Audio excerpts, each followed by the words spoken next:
Onde estão os mortos segundo a Bíblia?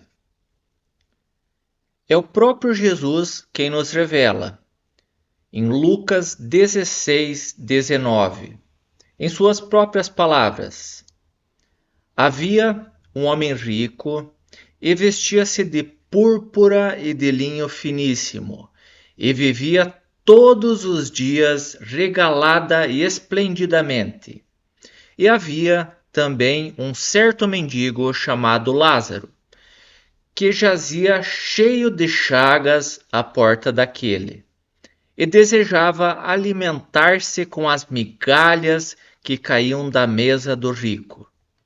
E os próprios cães vinham lamber-lhes as chagas. E aconteceu que o mendigo morreu, e foi levado ao seio de Abraão, pelos próprios anjos.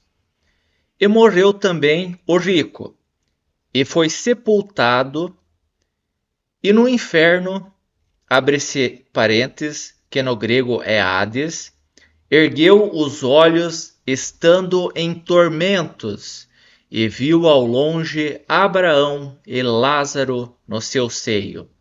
E clamando, disse: Pai Abraão, tem misericórdia de mim e manda Lázaro que molhe na água a ponta do seu dedo e me refresque a língua, porque estou atormentado nesta chama.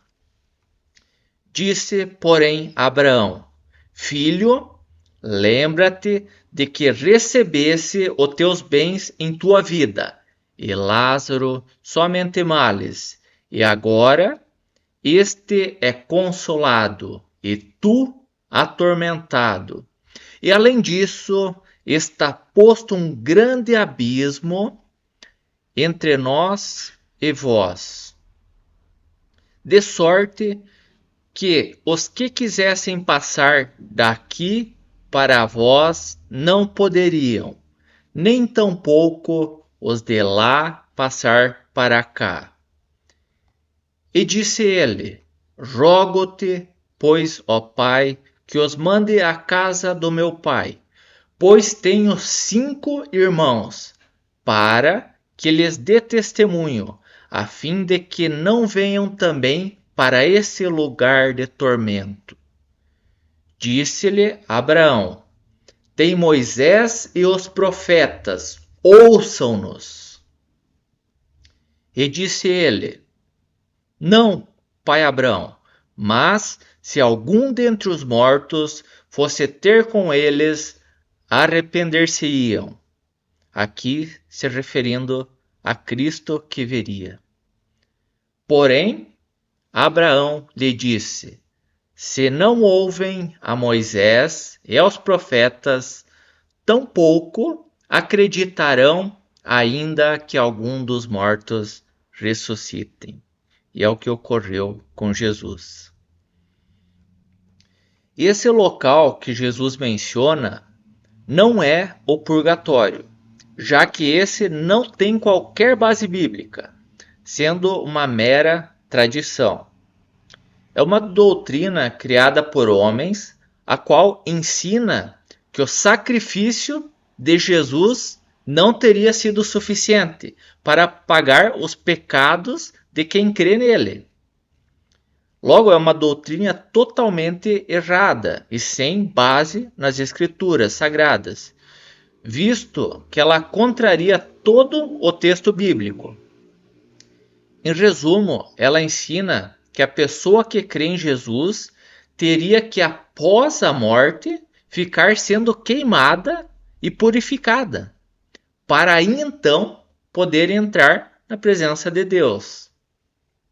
Ora, isso significa que o sacrifício de Cristo, o Deus único, Jesus Cristo, não seria o suficiente para pagar os pecados de quem crê nele.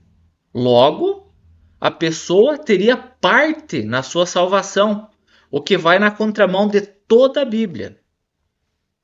Já o Hades, pelo contrário, tem base na Bíblia, sendo relatado pelo próprio Jesus, como mencionado, sendo um local real onde estão os mortos que não aceitaram o nome de Cristo em vida, os quais não nasceram de novo. Eles foram servos e submissos da própria carne, e nunca provaram o direcionamento do Espírito de Deus. Do mundo foram, e por isso, quando falavam, o mundo os ouvia. Sobre a história que Jesus conta, devemos fazer alguns destaques. Quando Jesus inicia o relato, ele diz que havia, ou seja, tal palavra tem o mesmo significado e é sinônimo de existia. Então, essa história ela não é uma parábola, como alguns defendem. Ademais, em algumas Bíblias, consta um título escrito acima, parábola. Contudo, nos originais gregos ela é inexistente, como também deve-se acrescer que nas parábolas que Jesus contava, ele as explicava, e ali ele não explica o que ela significava. Quanto à palavra que é descrita como inferno, onde está o homem rico, no grego ela é Hades, não inferno. Esse local ele é bem real. Em verdade, o espírito ele é separado do corpo após a morte. E no caso de quem não teve o novo nascimento, que morreu sem crer em Cristo, ele vai para o Hades. E esse local ele é descrito como não havendo nenhuma gota sequer de água, e há tormento de chamas. Também deve-se esclarecer que os mortos não estão dormindo. Pelo contrário, estão bem acordados, uns no seio de Abraão, o céu, já vendo Cristo, e outros no Hades.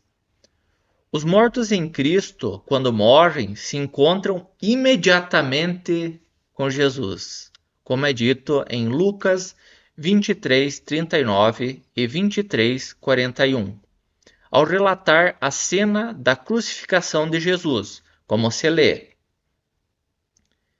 E também conduziram outros 2, que eram malfeitores, para com ele serem mortos.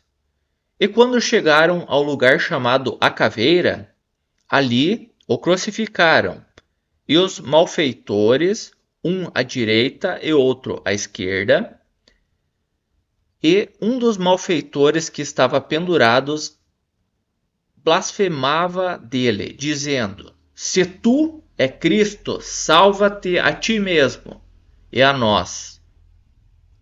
Respondendo, porém, o outro repreendia-o, dizendo: Tu nem ainda temes a Deus, estando na mesma condenação? E nós, na verdade, com justiça, porque recebemos o que os nossos feitos mereciam, mas este nem o mal fez. E disse a Jesus: Senhor, lembra-te de mim quando entrares no teu reino. E disse Jesus: Em verdade te digo que hoje estará comigo no paraíso. Portanto, morreu o malfeitor e morreu Jesus naquele dia, e ambos se encontraram imediatamente no paraíso. Contudo, Jesus ressuscitou dos mortos ao terceiro dia. Sendo desse modo o Hades um local intermediário onde a pessoa que não é salva, ela fica sofrendo imediatamente ao morrer e aguarda a ressurreição dos perdidos, a qual ocorrerá no julgamento do grande trono branco, que é descrito em Apocalipse 20:11, o qual ocorrerá no futuro. E naquela ocasião, os mortos sem Cristo serão ressuscitados, saindo do Hades para receberem a condenação eterna ao inferno. Nessa cena futura, os salvos em Cristo não entrarão em juízo, já que é garantido pela palavra de Deus em João 5:24, que quem crê em Jesus tem a vida eterna e não entra em juízo. Pelo contrário, já passou da morte, estado anterior ao novo nascimento, para a vida, o estado do nascido de Cristo, de Deus. Em relação ao julgamento do grande trono branco, é detalhado em Apocalipse 20:11, e é descrito: E vi um grande trono branco, e o que estava sentado sobre ele, de cuja presença fugiu a terra e o céu, e não se achou lugar para eles. E vi os mortos, os grandes e os pequenos, que estavam diante de Deus, e abriram-se os livros, e abriu-se outro livro, que é o livro da vida. E os mortos foram julgados pelas coisas que estavam escritas nos livros, segundo as suas obras, e deu ao mar os mortos que nele haviam. E a morte e o inferno deram os mortos que neles havia. E foram julgados, cada um segundo as suas obras. E a morte e o inferno foram lançados no lago de fogo. Esta é a segunda morte.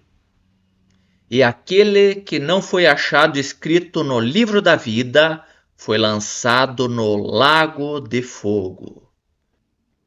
Assim sendo, o destino final do perdido é o inferno, onde ficará pela eternidade, local onde o verme não morre e o fogo nunca se apaga, e há cheiro permanente de enxofre.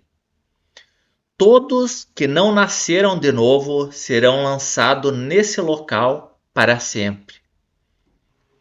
Todavia, quem morre em Cristo, o seu destino final será na eternidade com Ele, onde, após Deus queimar os céus e queimar a terra, Ele fará novos céus e nova terra, onde habita a justiça.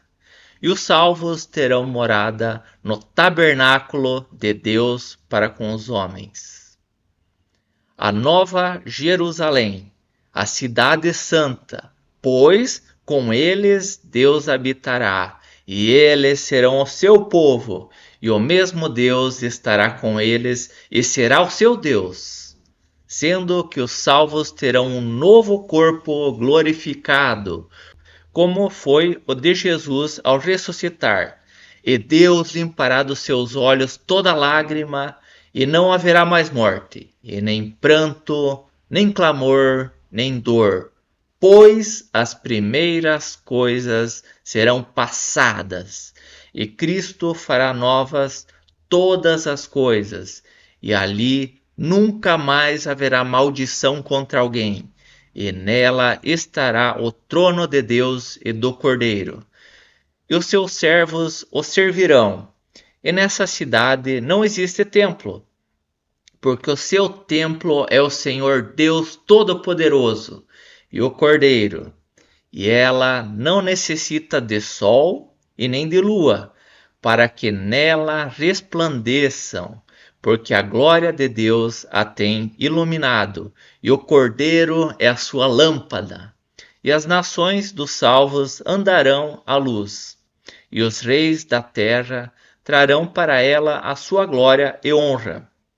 E as suas portas não se fecharão de dia, porque ali não haverá noite. E a ela trarão a glória e a honra das nações. E não entrará nela coisa alguma que a contamine, e que tenha cometido abominação e mentira, mas só os que estão escritos no livro da vida, o livro do Cordeiro. E os salvos verão o seu rosto, face a face, e nas suas testas estará o nome de Cristo. E não haverá mais noite, e não necessitarão de lâmpada, nem de luz do sol, porque o Senhor Deus os ilumina, e reinarão para com ele para o todo sempre. E após todas as coisas serem submetidas ao Filho de Deus, então o próprio Filho entregará o reino ao Deus Todo-Poderoso. Amém.